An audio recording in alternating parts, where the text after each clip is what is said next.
Everybody, welcome to another news roundup for What a Hell of a Way to Die. It's Francis again, coming at you on YouTube and parts unknown beyond that. Welcome to our first episode of February. Congratulations, you've made it 1/12 of the way through 2024. We have an election at the end of this year, so God knows we're all just kind of slouching towards hell at this point, I guess. But I'm here, and I'm here to bring you some of the news that we found this week, some of the things that are going on about in the military. Now, if you have not caught up with the other things that we've been talking about, we've got some great dad chats with myself and Nate. I have a couple of interviews coming up that'll be coming out very soon. One with one of the guys from Better Way 2A. They are a organization that is all about helping people who are marginalized be more comfortable with guns, because guess what, it's not going away, unfortunately. And as much as we would all love to hit the big red button that says guns are gone and we're all happy and cheerful and not terrible to one another, we can't unfortunately make that happen. So great organization, great conversation that I had with Jordan from Better Way 2A. We've got some books and some anime that I'm going to talk about a little bit later when we get into the media section, but this is the opening, this is the news, so let's jump on into it. I have 3 stories that we're going to cover today. Our first one, Army eyes privatized barracks as it struggles to find a solution to poor living conditions for soldiers. Now, we have long discussed the problems with living conditions for soldiers in barracks on post, but we have also long discussed problems with living conditions for soldiers off post as well.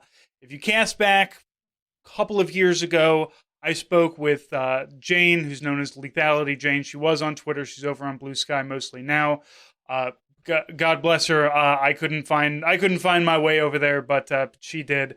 But she came on to discuss the living conditions that she was undergoing, I believe at Carson at the time, and just how fucking terrible it was. And these are the privatized living arrangements that the military has for people. So for those of you who are not in the military or may not have spent a lot of time on active duty, I know I didn't, so I had to get a lot of information from other people as well. But the way that it supposedly works, and the way that it should work, really, is that the military, because you're joining the Army, they should be providing you with a place to sleep, right? So for active duty folks that are on base, it's the barracks. Now, as I said, we've discussed a lot of problems with mold and machines not working, bathrooms being disgusting, dead bugs and shit like that. All things that I also have encountered in my time in the military. Every soldier who's been around long enough, and probably mostly it's just us old heads at this point. I don't know about the younger kids, but I think that we can all remember at some point in time staying in World War II condemned barracks at some point. The barracks that have been retrofitted to have decent electricity and internet drops, but they're still disgusting. There's still mold all over the place, and they're big open bay barracks. They fucking suck, to be honest. But, you're a soldier, you're there for 2 weeks, you're kind of expecting things to suck. And for those of us who were, like I said, there for 2 or 3 weeks during training rotations, you dealt with it, you got on the other side of it, you went back to Fort Couch. Now, the people who are active duty and have to stay in these conditions don't get that kind of luxury. Now, for your average E1, E2, the Jagovs that join and enlist and they're 18 years old, when they get to their duty station, they're assigned a place to stay. They're assigned a barracks room. Now, at a certain point in time, when you gain enough rank, or if you get married, you're allowed to live off post. Now, sometimes you get to live off post, sometimes you get the housing that is on post. And they do have houses that are on post. If you're a general, you get the really nice house. And further down the line, colonels get nice houses. And then, your average lieutenant or captain probably not getting that great of a place. But, it is a place. It is a spot that is your own.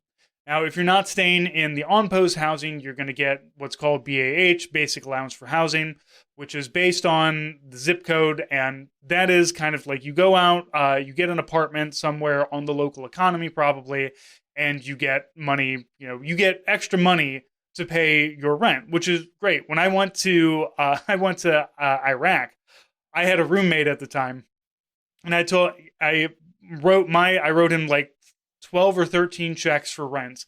And I said, this is what you'll need. But I was making enough to cover the entire rent, but I wasn't going to let him get off that easy. So I let him cover the rent. I said, look, you can sublet my room if you want, have a buddy stay, and you can save your half of the rent. I'm going to keep my other half of the rent. But here's what you're going to need to maintain. We won't get too much into the fucking mess of a home that I came home to after all that. There wasn't even fucking beer in the fridge. But you know what? He's still my friend. I love him to death. Still a great guy. That not everybody understands the trials and tribulations that you go through on a deployment, and how there's no beer. Have beer in the fucking house, dude. He's was as much of a drunk as I was, so it was very confusing. Anyway, so you get that basic allowance of housing. Now, the on-post housing that isn't the barracks, but is the place, the houses, and the actual houses, where if you get married, you have kids, you become a sergeant or a staff sergeant, depending on the base, you can start living in these places. Now, like I said, when I had Jane on, we talked about how much that fucking sucks and how much that is not actually being taken care of. I believe that she mentioned something about having a broken window for months in the winter in Colorado. Not a great situation for your children to be in.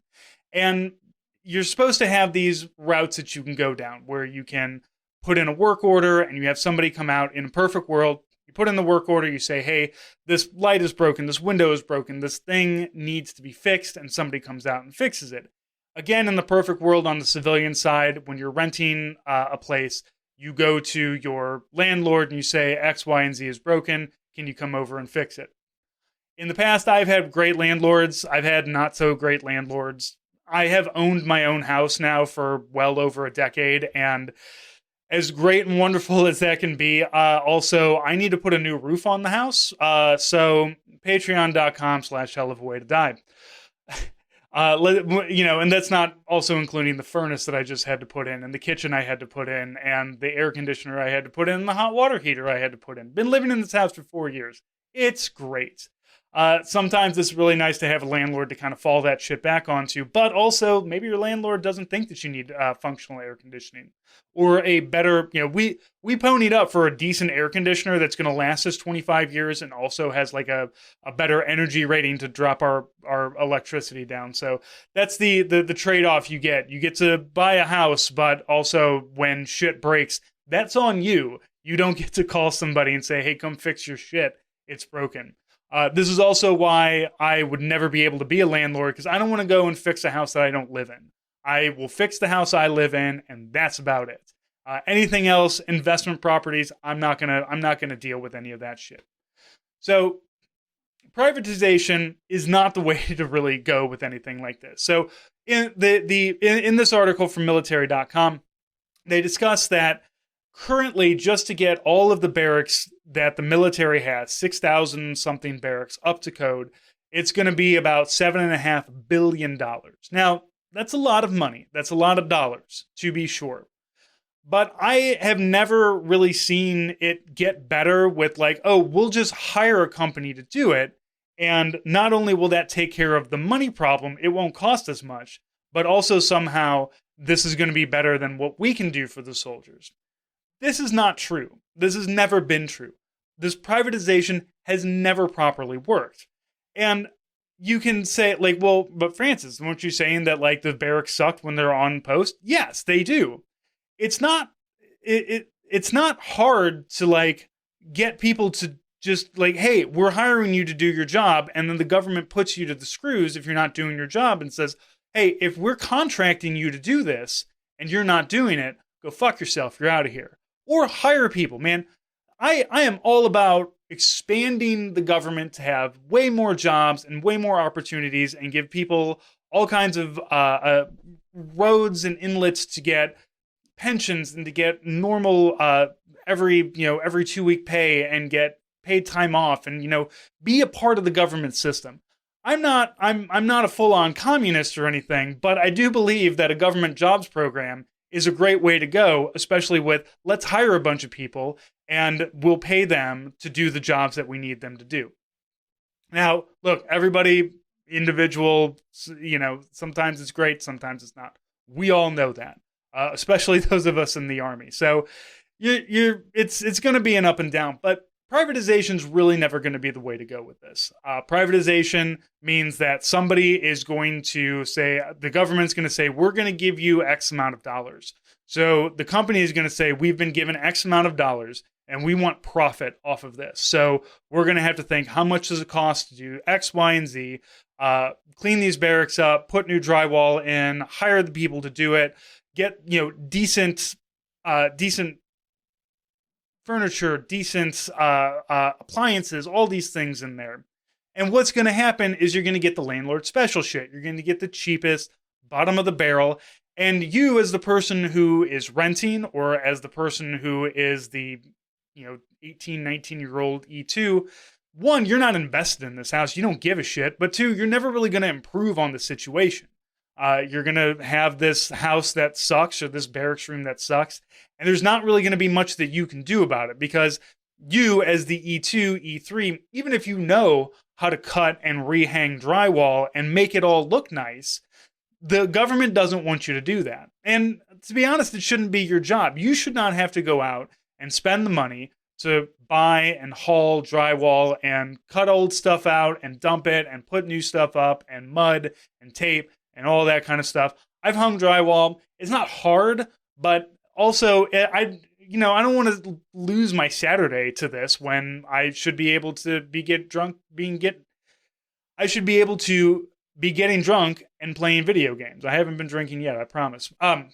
So the idea that bringing in an outside group here that is being contracted on a massive scale, like I mentioned contractors earlier, and having like, oh, these guys are local and we're going to hire them to be the ones who take care of the laundry facilities or the bathroom facilities or do these things. You can do that. That's not, but to do it on a grand scale, to do it across the Army is absolutely insane. Because the other thing that happens, and this happened with the privatization of the living condition, the living quarters that weren't barracks, is that the Army gets locked into a 99-year contract with this company.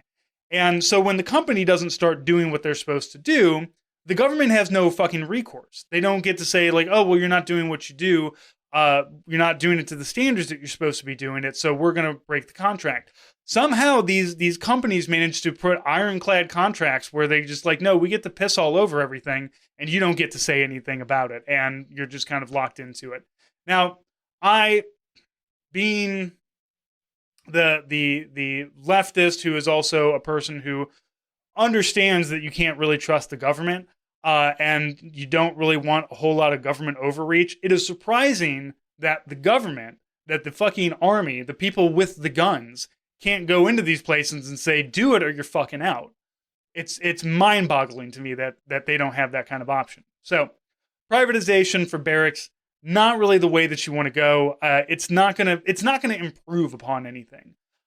And the answer really is that you need the government employees to do this, but nobody. What do you need for government employees? You need higher taxes, right? Fucking nobody. America is so against taxes, man.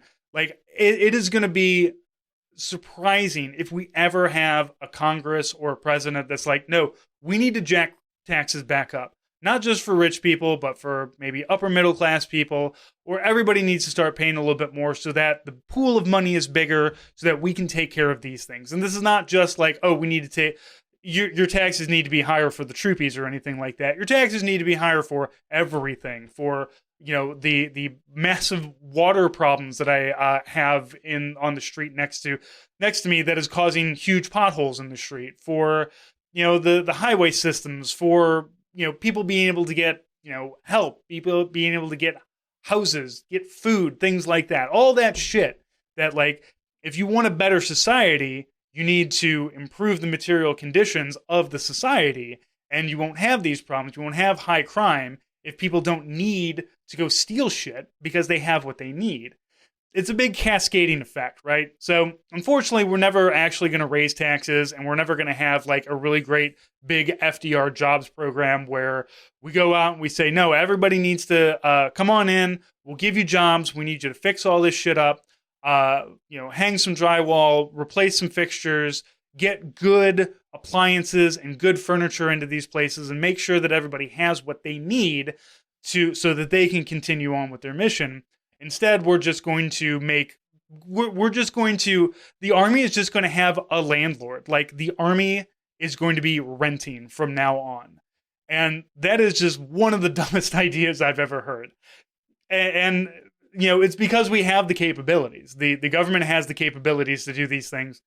We just don't want to. It's not popular. It's not popular to do these things. So, and I'm sure, just like the old shitty ACU pattern camouflage that we all had to deal with between 2005 and 2014, 2015 or so, it was chosen by a general who then went and, served on the board of whatever company it was that made that specific kind of uniform. There's always going to be grift and graft, and sadly, we cannot take those generals and load them into a trebuchet and launch them into the sun, as what should be happening to them. So we have the problems that we have now. So this is still they're still trying to figure out if this is what they want to do. I honestly don't see how. I don't think this is a money-saving idea. I think this is just a manpower issue. And because the Army, even with our massively bloated budget, and again, another thing that we've talked about, how the budget for the Army keeps going up and up and up, but when your average soldier needs to go to a class to get, certified in something, to become a sergeant, you have to go to classes. You have to, when I was in, it was called WLC, Warrior Leadership Course. It's like a 2-week course to teach you how to be a sergeant. Being an NCO does not necessarily come inherently like loaded into your brain necessarily. So you have to go to class for that. You have to go to advanced leadership course. Again, all these I think are changed now, but advanced leadership course for staff sergeant, and that's all MOS specific. Mine was like 4 weeks in Fort Meade. And then to go up again, every rank requires classes for you to go to because you are taking on more responsibilities. And the problem is that they don't expand these classes. If you're a reservist, you're going to get bumped because an active duty person needs to be in there, or any of the other classes that maybe you want to go to. If you want to go fling yourself out of airplanes, if you want to if you want to go do a different MOS, if you just want to take other classes, and the Army should be investing in its people. But we don't do that because we have to spend more money on F-35s or figuring out, how to do privatization, I guess. Like, I never really understood where all of the money goes because it certainly didn't come to me. I have the paychecks to prove it. And it certainly didn't go to any of the other soldiers who were grumbling about how they can't get their classes because guess what? If you don't get the classes, you don't get the rank. And then you don't get to go forward in your career, and then why the fuck would you stay in the Army? So it's self-licking ice cream cone at this point. One of our favorite saying, soup sandwich, self-licking ice cream cone, screen door on a submarine, all that kind of stuff. It makes no sense. But it makes sense when you are thinking about, well, they just want to do this on a short-term kind of fix rather than what is the long term? What's the 100-year plan? You sit down at a job interview and they ask, where do you want to be in 5 years? I want to sit down with the Army and be like, where do you see yourself in 60 fucking years from now? Because you're closing down bases all over the place. You're constantly crushing everybody into these large bases in the middle of nowhere and then giving them stupid names like Fort Liberty.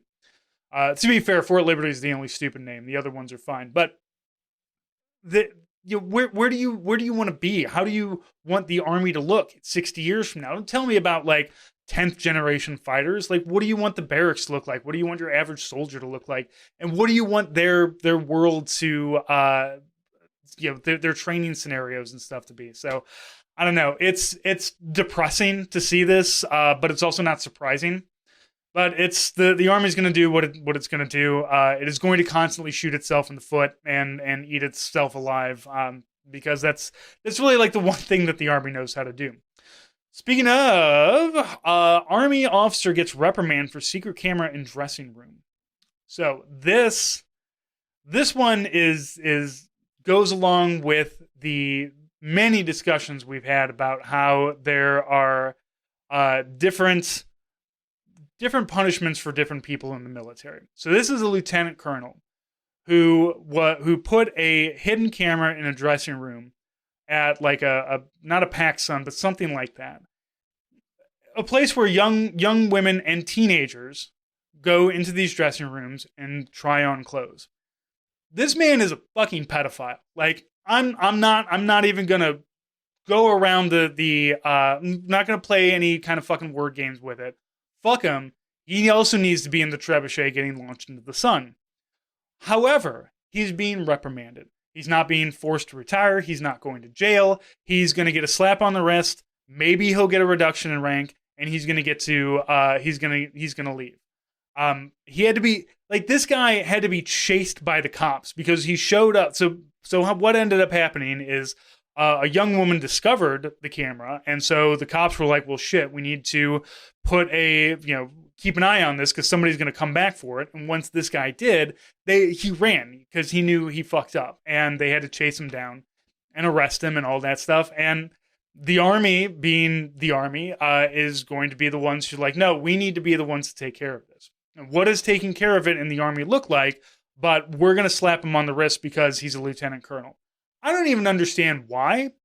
Like, I don't get, like, is it connections? Is it once you hit it, like, it's just so embarrassing that you've allowed an 05 to do this? Because, like, let's be honest, a light colonel is not that high of a rank. Like, if it was a general, I would understand them tiptoeing around this, but a lieutenant colonel doesn't really make any sense why they would want to massage this and make it kind of go away in a different kind of light.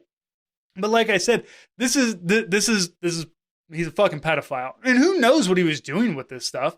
Like, best case scenario, he was using it for like his own enjoyment. Worst case scenario, this shit's getting posted places. And like, as a person with a daughter, an 8-year-old daughter, why the fuck would I ever say, oh, honey, you should join the Army? Fuck no. Like, look, I was always going to say, fuck no, you shouldn't join the Army. And she has asked me about the Army.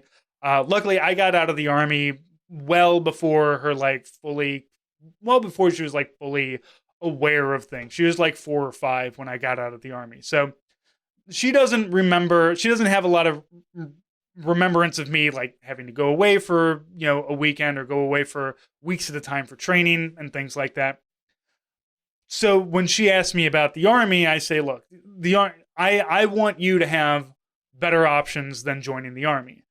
And because she does. Like, I'm going to be honest with you. She does. Now, I have also openly talked about how my daughter is on ADHD medication, and that probably with, the Genesis program is going to disqualify her anyway. So thumbs up to Vyvanse for all kinds of things. One, keeping her brain running at an even keel, and also hopefully keeping her out of the military. We'll see 10 years from now how the recruiting's going. Maybe the economy will go shit itself again, and they'll have all the fucking recruits that they need again. I don't know. But, as a guy with a daughter, like, when you have a daughter, like when you have a child and that child, you hold your daughter for the first time, and that dad instinct of, I would do anything. I would die for her, and I would fucking kill for her. And when that kind of enters your brain for the first time and imprints itself on you, and then you read stuff like this, and you just think like, wow, it's a good thing the cops got to him, because I would have broken his fucking kneecaps if that had been my daughter. Because again, who knows what happened to all of the stuff that all the video recordings that he's got. This is a man that needs to be taken out behind the street, behind something, and dealt with. We're just going to say dealt with. Fill in the blank however the fuck you want. And the Army, of course, is not going to do that. Look, of course, the Army is not going to go Old Yeller the dude behind the barn, but something, like show some kind of like good faith that you give a shit about this kind of thing. Because the Army loves to talk about how like, oh, we're anti-sexual harassment and sexual assault and all these things. And then, something like this happens and there's no real punishment. There's no there's no like making an example of these people, because I don't really think that like you're going to lose out. It's a light bird. Fuck them. Like it's an 05. You got plenty of them. Find another major. There's plenty of majors who are dying to get up into that lieutenant colonel spot. There's no reason why you can't fucking put this guy away for 5 years in the federal penitentiary. Take him out to Leavenworth, put him up for 5 years, and you know what? You're going to learn something. You're going to learn to not fucking do that anymore. But we're not going to do that. I'm sure it's like, well, he's got a family. Like, well, so did the girls he was recording. So I have no sympathy for any of this. And again, maybe it's because I am the father of a girl and I have a daughter that I am a little bit more heated about something like this. But I know how guys think.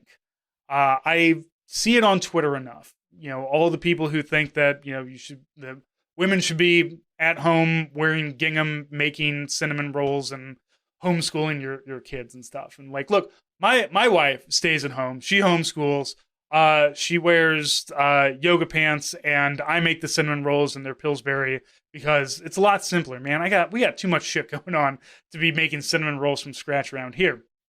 So I live this world that all these people want, and these people think that they should have. But at the same time, like, if we're not dealing with this kind of attitude in a proper way to dissuade other people, we're never going to really get anywhere with it. So fuck this guy, beyond the normal fuck all officers, fuck this guy in particular. All right, last up, something fun, something enjoyable. Police find rocket from nuclear missile in Washington home.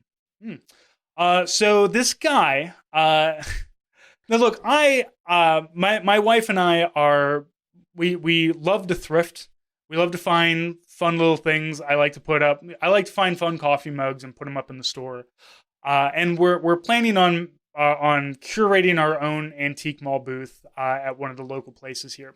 Something that we have been working on for a long time. And, it's a fun little project of ours. I say this because, like I said, I like to pick up maybe if I find military memorabilia or something, I'll buy that shit, something from, Vietnam era. If I found like a Vietnam era mess kit at Goodwill, I'd fucking pick that shit up, right?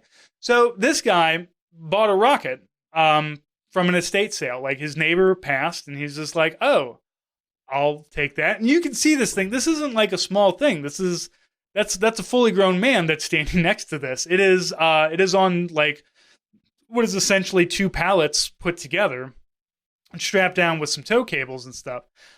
So what this rocket was, this is a Cold War era air-to-air nuclear tipped rocket. Well, nuclear tip capable. So the idea was that you could, if you had Russian nuclear bombers coming at you, you could launch this thing and nuke the nukes in the air. The Cold War was weird. I mean, listen to any of our episodes on the Davy Crockett. The Cold War had some weird ideas about nuclear power and what they were going to do with the nuclear rocket. But so this guy has this rocket. And he goes to the Air Force Museum and he says, hey, I want to donate this. And the Air Force Museum is like, cool, we're going to call the cops. Now, you think, why would you call the cops on this guy? Because it's a nuclear capable rocket, man.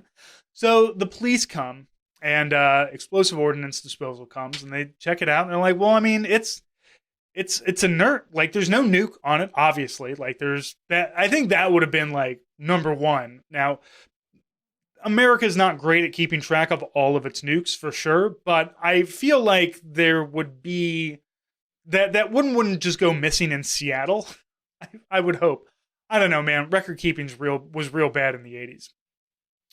It was bad enough that somebody had a fucking rocket that they could have in their backyard.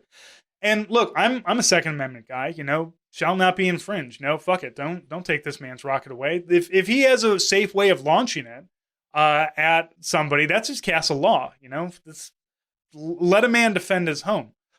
But the great thing is they let the guy keep it because they show up. They're like, well, there's no warhead on it. It's not explosive, and there's no fuel in it. So it's fine. It's like basically just a chunk of metal. Like it's not a problem. Like, how you can carry around like an inert AT-4, the anti-tank rockets, shoulder-mounted rocket. We've got so fucking many of them, but the AT-4 is a one-use kind of thing. You shoot it once, you toss it. You can't reload it or anything like that.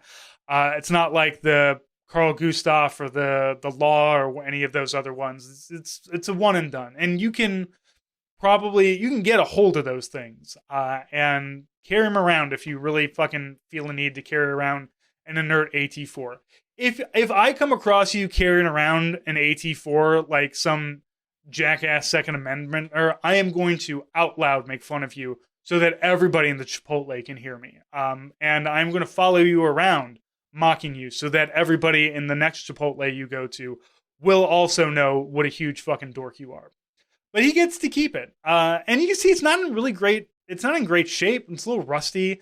Needs some paint. Like that's, you know what that is? That is a man, that's a man cave kind of thing. That's, take that, put it in your garage, and that's your Saturday project. Some guys paint Warhammer figurines. Some guys restore old cars.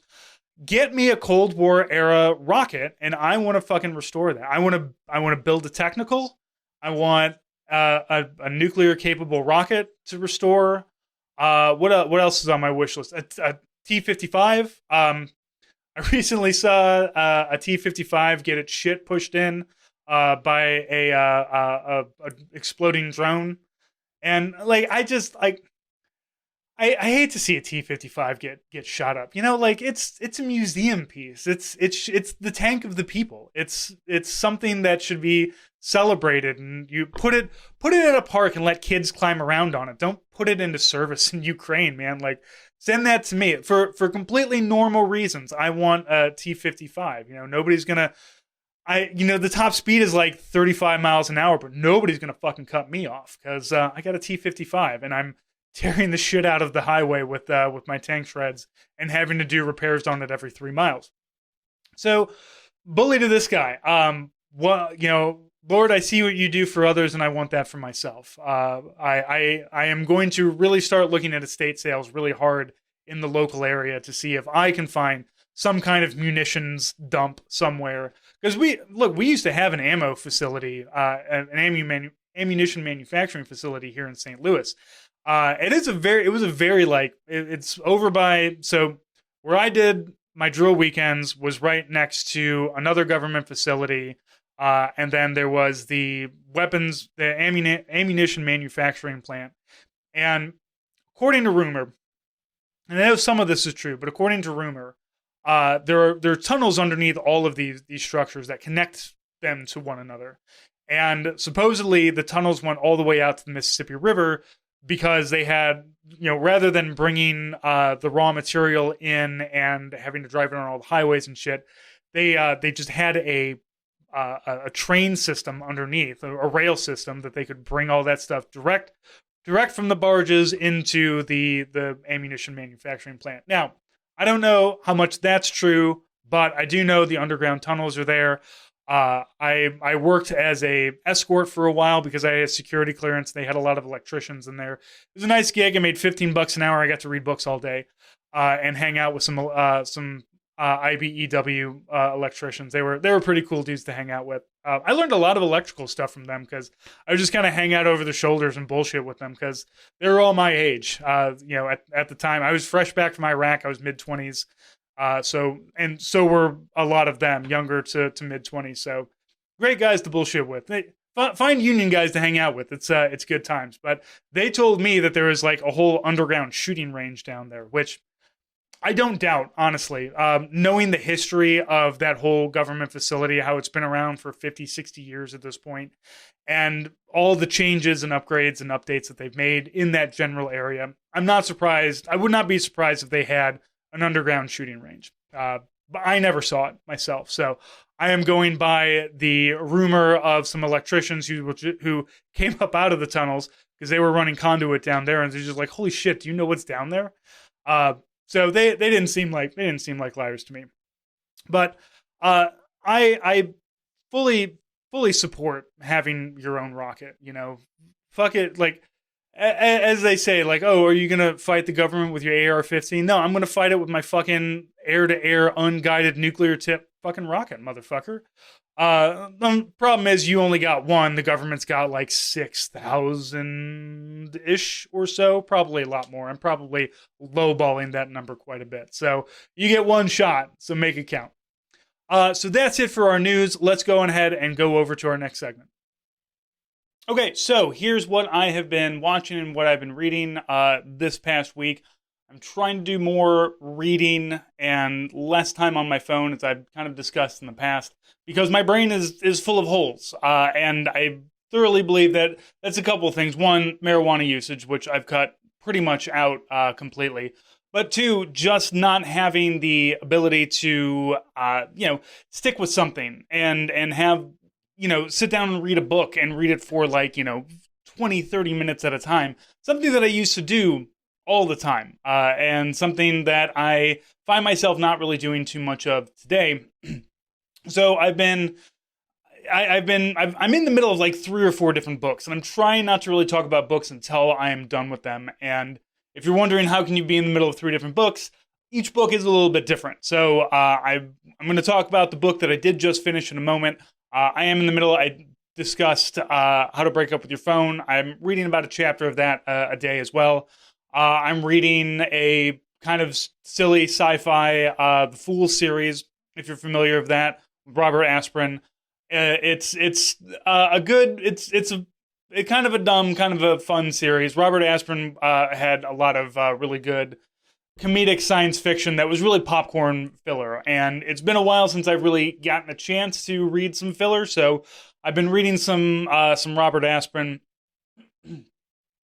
And I have a few other books that are in mind. Some of them are also fiction. Some of them are nonfiction. I'm trying not to be the guy that's just constantly reading war books, right? Like I talked about Storm of Seal last week. I've been also reading 1814, 1812, I don't know. Napoleon in Russia, I believe 1812. So I've got a lot of books that I'm kind of in the middle of. And, you can kind of jump in and jump out of some of these books. I've also been reading a Mary Roach book as well. Mary Roach has a lot of really great books about, she does a lot of like deep dives into, the one that I'm reading is Grunt. And it is about the science of humans at war. And there's no guns in it. There's no here's everything about, the rifles or, explosives or anything. But, her first thing is about, the first chapter is about uniforms and how they test uniforms and make sure that they are flame resistant and how flame resistant are they and things like that. So a lot of really good books out there that I'm kind of in the middle of and ducking in and out of. But I do want to talk about this one, The Wrecking Crew by Taylor Zients. Now, if you cast your mind back to last year when we were all laughing at the billionaires that got crushed in the ocean when they went down in their little submersible, Taylor was kind enough to reach out and say, hey, he's done deep dives like that. And not the deep dive that we do into Wikipedia. I mean, he's actually gotten into submersibles and done salvage dives. I believe that he said that he mostly does historical stuff, but he has done a couple of dives himself. And he even said, had that specific submersible had gone down before and been perfectly fine. And he said, he said that he would have gone on it too, because it did have a decent track record. So, and everybody who does this, I'm sure, knows the problems and the threats and the issues that can come from these things. And, you got to weigh your pros and cons. Do you want to go down and see some shipwrecks at a mile under the ocean, or do you not want to be stuck inside of a giant fart chamber with like 4 other dudes pissing into a bottle? I've already done that in the Army plenty of times. They're called MRAPs, and they fucking sucked. But at least, we weren't going to get crushed. We were just going to get hit by an IED or something. So Taylor was nice enough to come on and discuss, all of that, the science behind the diving and everything, some of the dives that he's done. But Taylor has also written a couple of books, and he was also kind enough to send me some of these books. And I finally got around to reading one of them. So The Wrecking Crew is it's kind of an action adventure book, and not really in my wheelhouse of books that I read. And I am trying to expand the books that I read to, like I said, not just to be a bunch of goofy war books or sad war books or just books about war. I'm trying not to be the middle-aged fucking dad that I am. So I'm expanding myself a little bit. Now, I know you would say, but Francis, reading dumb action books is also kind of a middle-aged dad thing. True. Look, I'm not going to get completely out of the wheelhouse, out of nowhere here, but there are a lot of other really great books out there that I'm trying to get to. So I started reading this book a few months back, and then there was like a tipping point after about chapter 4 or so where I said, okay, I'm into it. I'm ready to go with this. And it's a very easy read, which is not, I don't say that to be insulting. It is, it's a very basic story that's very action packed. Every time you think, oh, good, everybody's fine, and then some other bullshit happens.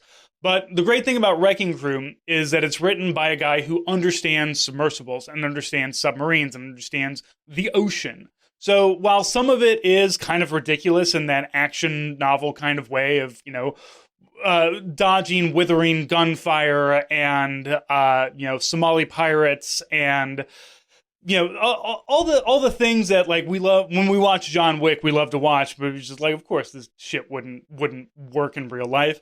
That all is in there, but also there is the science of like this guy knows what he's talking about when it comes to submarines and boats and underwater diving and things like that. So if you're looking for something a little bit more action oriented, pick this book up and also go back and find that. I'll try to dig up the episode that I did and put it in the show notes for you guys so that you can listen to that, because it was a really great interview. I love talking to him about it. And this book was a lot of fun. And he sent me another one too. It's called The Maw. I will eventually rotate in through that. I've got a whole lot of books on my bookshelf that I need to get to. And things on my Kindle and things on my library app and all kinds of shit. And I'm actually feeling like I'm making some progress with them, which is what I'm really shooting for. There's no reason for me to be on Twitter at 8:00 in the morning on a Monday. Nothing's happening then. There's no reason to fucking doom scroll that early in the week. So what I try to do, because my daughter, she wakes up and she eats breakfast and she reads books while she's doing that. And so I am trying to not only mirror, show her better behavior, but, mirror her better behavior. Because as we say, like, look, I don't want you to be on your tablet fucking getting screens beamed into your eyes immediately. That's going to fuck up your brain. Now, I'm 40 and my brain's already fucked up, so it's okay. But it's not. You can reverse these things. You can read some more books. So 2024 is the year where I'm not going to do one of those, I'm going to read 50 books or whatever. And I'm also not trying to do, I'm perfectly fine with leaving a book when I feel like I'm done with it. More often than not, I've done that. And however you want to count it, I don't give a shit. I'm not counting books one way or the other. I am just trying to find books that I find interesting. I'm trying to read more of them and get more into them. Joe Kasabian's got some new books that are coming out, in the military sci-fi, which military sci-fi also not really, the science fiction that I like is like the Star Trek science fiction where you're using science to fuck with human emotion or to root out, what it is to be a person, and so that's what I try to go for. Ted Chiang has a lot of really great short stories and that are science fiction, but in that same way, it's like, what if you knew heaven existed and hell existed, and you could see both of them, and let's throw these people into this kind of scenario and see what works. It's a lot of the reason why I like a lot of. I'm getting more like the only horror that I really like is Korean horror and Japanese horror, because it is the it's more human nature. Like, how do we throw humans into this scenario and then see kind of what happens there? So that's what I'm looking forward to. But of course, Joe is a great writer. If you haven't read Hooligans of Kandahar, you should. If you haven't read his other series, it's great. So I am going to be bringing more books to you, hopefully, and I want to be able to share the stuff because I feel like it's important for you all to read more too, maybe, or not. Dig around on Twitter if that makes your brain feel better. I don't know. It's really making my brain not feel great, so I'm doing a little bit more here. So you can pick this up wherever books are, wherever they happen to be. And then so also I'm watching. I actually just started this Attack on Titan.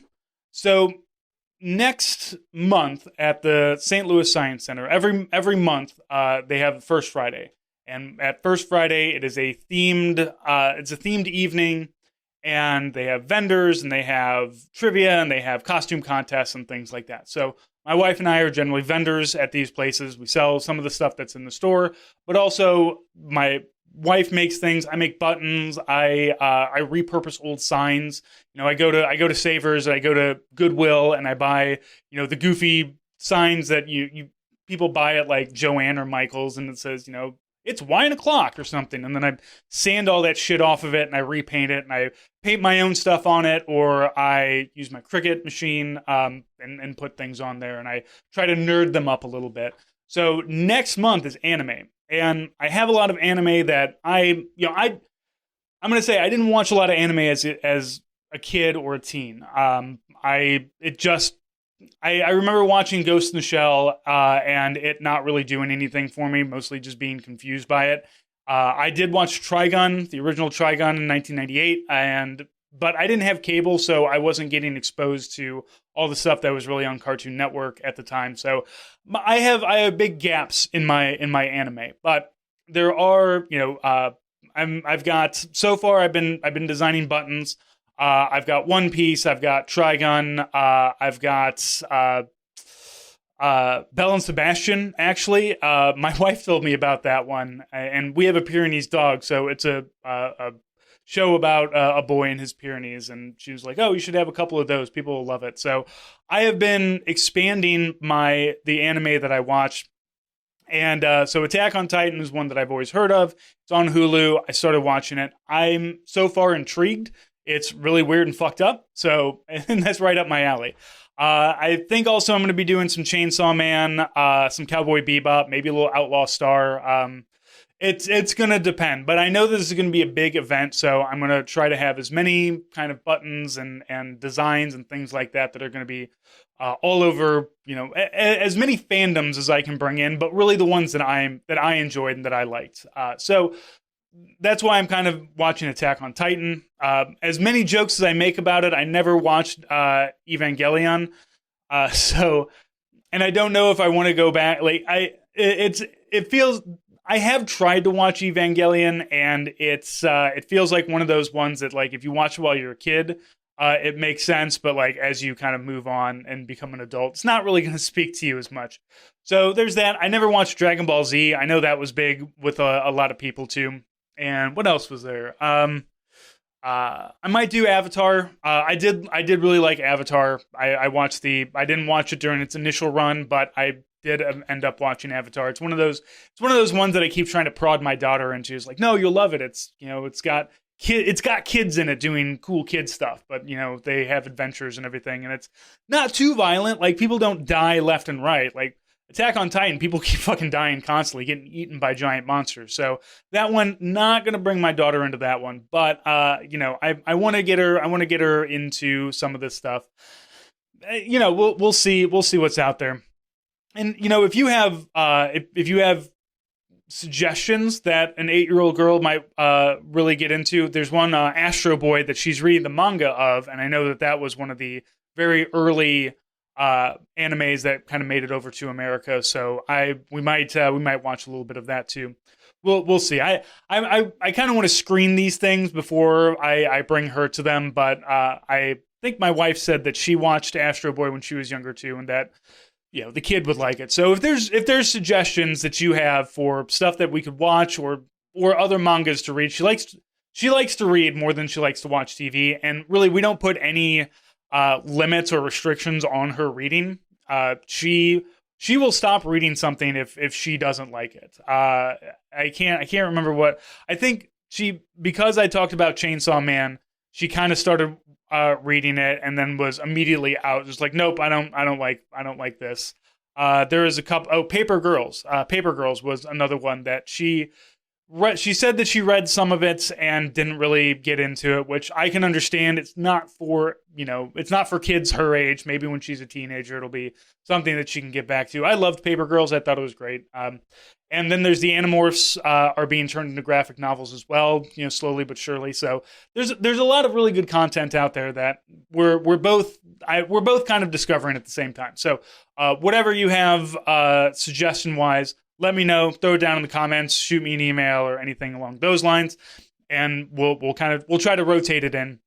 And anything else that you might think that would look good on a button, let me know. There's, like I said, my anime knowledge is not very big, and I'm trying to expand a little bit. But I watched Gundam Wing when I was 20, and that was really the only Gundam that I watched. And I know there's so fucking many of them. The Japanese love a giant fighting robot, which I can relate. I love the movie Robot Jox. I've seen it multiple times, regardless of how bad of a fucking movie it is. So let me know.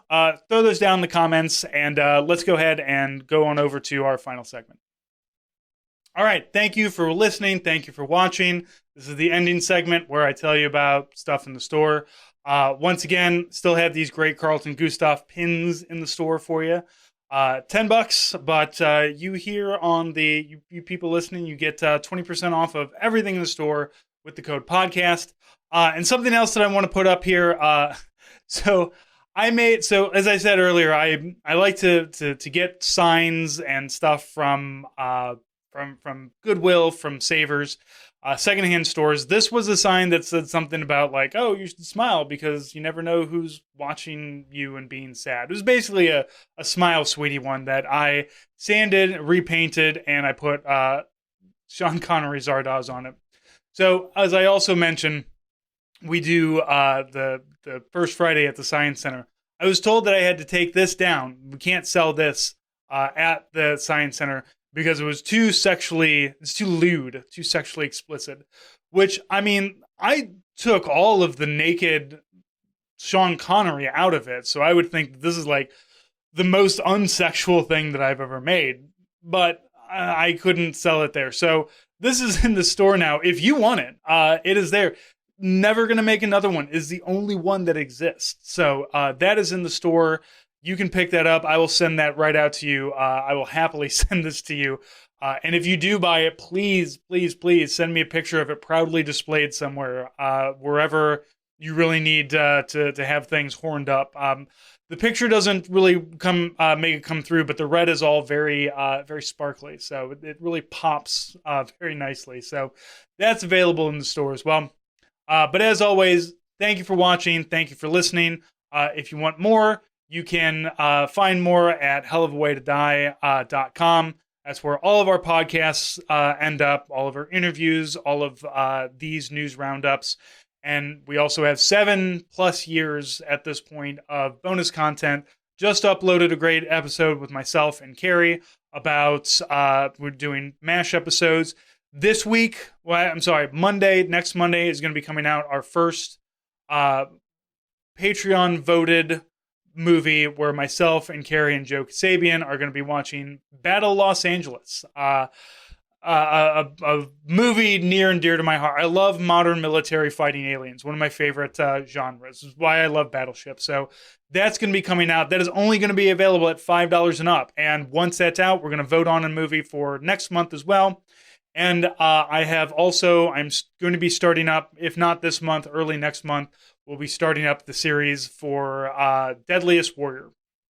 All that's going to be available at $5 a month in March. If you are signed up at the $10 or higher in March, is going to be the cutoff for the next care package. So I'm going to have patches, stickers, I don't know exactly what I'm putting in it yet. I have some designs ready to go, so I'm gonna have maybe some psychic kind of stuff. I've been working on some First Earth Battalion. If you're familiar with Men Who Stare at Goats, not the movie, the book.